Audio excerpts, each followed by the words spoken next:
Bonjour à tous, aujourd'hui je vous propose de réaliser facilement à la maison une superbe viennoiserie des Oranais. Pour réaliser cette recette, vous allez avoir besoin d'une pâte feuilletée, 2 œufs, des oreillons d'abricot au sirop, un petit peu de sucre glace, 50 g de sucre, 25 centilitres de lait, 35 g de farine et un sachet de sucre vanillé. Première étape, nous allons préparer une petite crème pâtissière. Ici, je porte à ébullition mon lait. Pendant ce temps-là, dans un saladier, je vais venir casser un de mes 2 œufs. J'y ajoute ma farine, le sucre et mon sachet de sucre vanillé. On mélange ensuite au fouet pendant quelques minutes.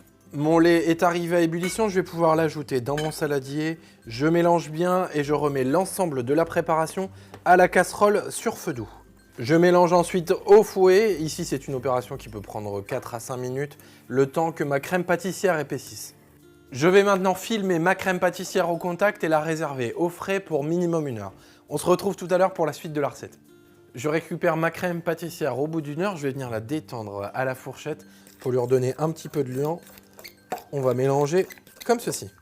Je prépare maintenant ma pâte feuilletée. Ici, je vais la dérouler et couper un grand carré au milieu. Je commence donc par plier ma pâte comme ceci. Ici, je vais simplement faire un petit trait pour pouvoir me repérer. Hop, je déroule. Et ici, je plie dans l'autre sens. Une fois déplié, j'obtiens donc 4 angles et je vais couper à l'aide d'un couteau comme ceci. Je récupère mon carré que je vais plier une nouvelle fois en deux.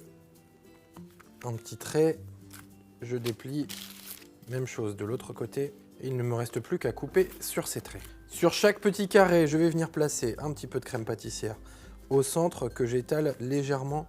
J'ajoute ensuite un demi-abricot d'un côté et un demi-abricot de l'autre. Pour terminer, je fais mon pliage en oranais comme ceci, en rabattant mes deux côtés.